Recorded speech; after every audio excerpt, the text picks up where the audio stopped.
জলা ইউনিয়নের 4 নম্বর ওয়ার্ডের ইউপি সদস্য।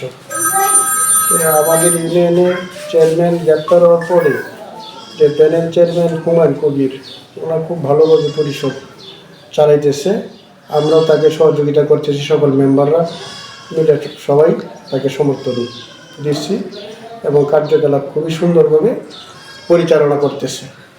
এতে জনগণ খুবই সন্তুষ্টি।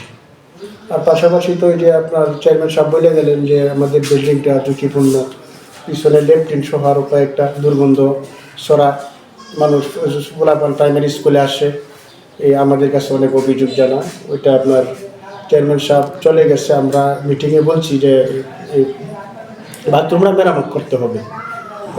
এরপরেও চেয়ারম্যান দেওয়ার চলাকালের পরেও আমরা বুঝা মিটিং করছি যাতে এটা আমরা নিজেরাই কিছু ইয়াটা নিয়ে অনুদান নিয়ে আমরা করবো, সকলে মিলে আমরা সিদ্ধান্ত নিচ্ছি এই ইয়াটা করবো।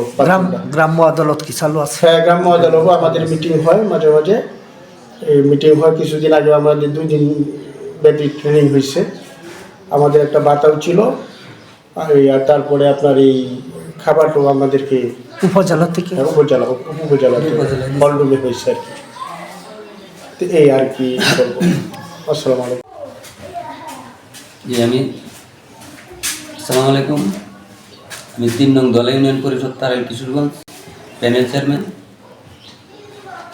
9 নং ওয়ার্ডের মেম্বার, এখন বর্তমান প্যানেল চেয়ারম্যান। চেয়ারম্যান এখন জেলে যাওয়ার পর থেকে আমার উপরে দায়িত্ব পালন করতেছি সঠিকভাবেই, নিয়মিত 5 দিন। কি কারণে জেলে গেছে? তার মামলা ছিল রাজনৈতিক মামলায় মনে হয়। জেলে 12 তারিখে মনে হয় যে করছে, অ্যারেস্ট করছে 11 তারিখ। পরে এখন আমার উপরে এই দায়িত্ব পড়ছে, সপ্তাহে 5 দিনই আমি ঠিক মতো অফিস করতেছি। কিন্তু আমাদের সবচেয়ে এখন যেটা সমস্যা সবচেয়ে বেশি, এই যে আমাদের যে অফিসটা, এই অফিসে একদম ঝুঁকিপূর্ণ। ভূমিকম্পের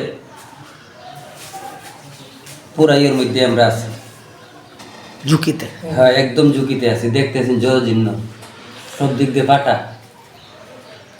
এইটাই আপনাদের কাছে তুলে ধরা আর কি। আর তো